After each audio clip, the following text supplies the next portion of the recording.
Hey everyone, today I'll be talking about what I believe to be the best film of 2022. Bones and All may be my favourite, but this I think is definitely the best film of 2022, that being Charlotte Wells' directorial debut Aftersun.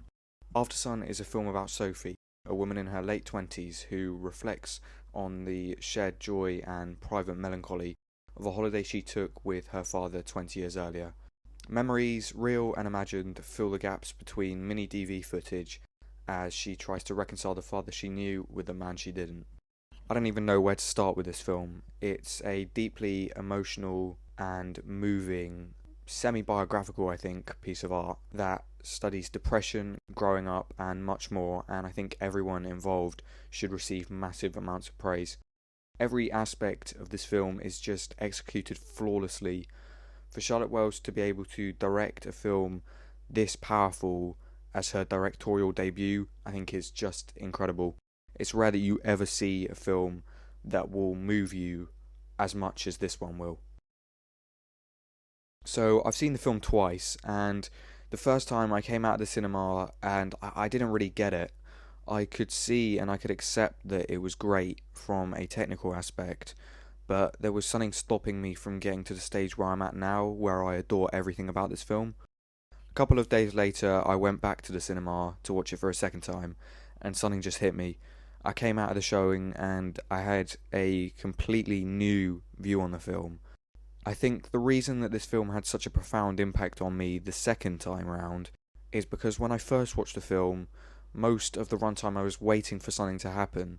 There are so many foreboding moments that you just assume something will happen. Something terrible is going to happen to these characters. But it doesn't. Aftersun isn't that type of film. Charlotte Wells has created this quiet film that doesn't show you anything. Instead, she just gives you the clues and lets the audience piece together the puzzle of what happens. Everything is hinted at or alluded to. We are shown very little about why Callum is the way he is, but we are shown things that make us think about what could be going on inside his head. Whether that be walking into the road without checking both ways, his sudden burst of anger when he spits into the mirror, or the shot of him just standing on top of the balcony fence. It's almost like he wants the choice to end his life taken away from him. He can't come to terms with it and do it himself. Callum could just have depression and be suffering from really bad mental health problems, or he could be a sad, lonely boy in an adult's body who's been forced to grow up because of the arrival of a child. What I love about this film is Charlotte Wells lets you use your own beliefs to understand why Callum is broken. Paul Mescal and Frankie Corio are amazing in this film. I was really rooting for Paul to win Best Performance at the Oscars, even though I knew it probably was not going to happen. He just brings so much raw and powerful emotion to the table, and he lets the audience really sympathise with what Callum as a character is going through without ever really telling us. You understand how he feels in every moment and view his character slowly break down over the course of the film. It just feels so real, and he is phenomenal. Frankie Corio is also unbelievable. I think she was 9 when they started filming Aftersun, and to me that's crazy. To be 9 years old and to be able to give a performance of this caliber is so impressive.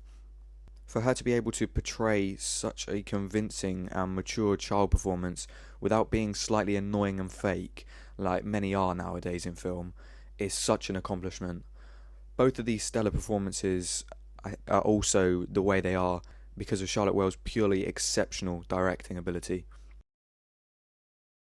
Aftersun features so many long, unbroken takes, and I mean a lot. The film is basically filled with them. One of these, and probably my favourite one, comes when Sophie is singing REM's Losing My Religion at the resort's karaoke night.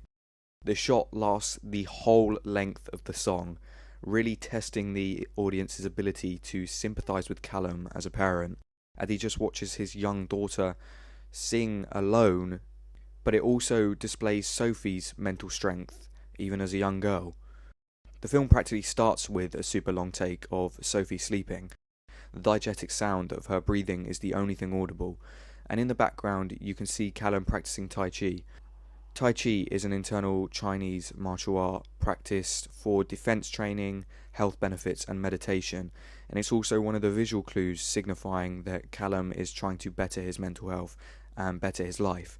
Slowly over the take, Callum's movements turn from meticulous Tai Chi movements to some kind of dance, swaying from side to side with a cigarette in his mouth, something you might see a drunk person do at a nightclub. This mirrors Callum's life outside of the holiday and the rave location adult Sophie frequently sees him at, which is presented through sporadic flashing sequences during the film. I think the use of colours is so important in Aftersun, whether that be the colours of the characters' outfits or the setting that surrounds them. The colours of both of these aspects often signify the characters' emotions and how they're feeling at a certain moment. Sophie is often seen in colourful clothes conveying her bright and confident personality. Callum wears colours like grey, white and black, signifying his extreme shifting emotions. The colours of the settings also reflect how the characters feel in certain moments of the film.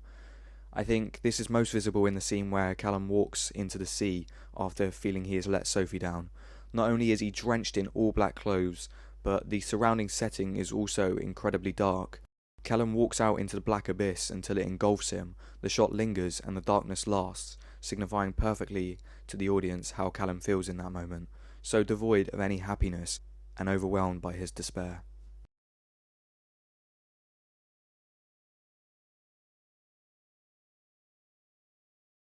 I wouldn't normally talk about a specific scene for a whole chapter in one of these videos, but the ending of this film is just so unbelievably good. It features one of, if not the most impactful, goosebump-inducing scenes I've ever seen in a film. As Callum and Sophie approach their last night on holiday, Callum has the idea to go to the disco at their holiday resort, and what follows is just sheer perfection. For the first time in the film, Callum is truly happy, doing the thing that he loves and giving him his desired feeling of belonging, which is dancing. The shots of the two of them dancing to David Bowie and Queen's Under Pressure at the resort are intercut with the flashing scenes of adult Sophie and Callum in the nightclub that have popped up during the rest of the film. Sophie approaches Callum and Mescal's physical performance in this rave setting is just amazing. Is he overwhelmed with the sense of euphoria, or is he just completely lost in his depression? And that's what I love about this film. It forces you to create your own idea in your head. As the song builds and child Sophie jokingly pushes her dad away, adult Sophie desperately tries to embrace Callum for one last time before he's lost in the darkness. The rave represents Callum's dark place. Sophie, now a parent 20 years later, had to go to it to fully understand what Callum was going through on the holiday and forgive him. This ending is just so powerful, and in the final few moments of the film, after enjoying possibly the last time he ever sees Sophie, Callum turns and walks straight back into the darkness. His fate from that moment onwards is left for us to decide. So yeah guys, I hope you enjoyed this video. I would heavily recommend Aftersun. Make sure to go watch it. Leave in the comments what you think about it. I don't know, it might be my favourite film of 2022. I need to rewatch Bones and All and solidify my opinion on both of them before I make that judgment. But it is a very strong contender for my favourite film of 2022. And that ending just gives me chills every time I watch it. No fail. So yeah, I massively recommend Aftersun. And yeah, I'll catch you in the next film analysis I do.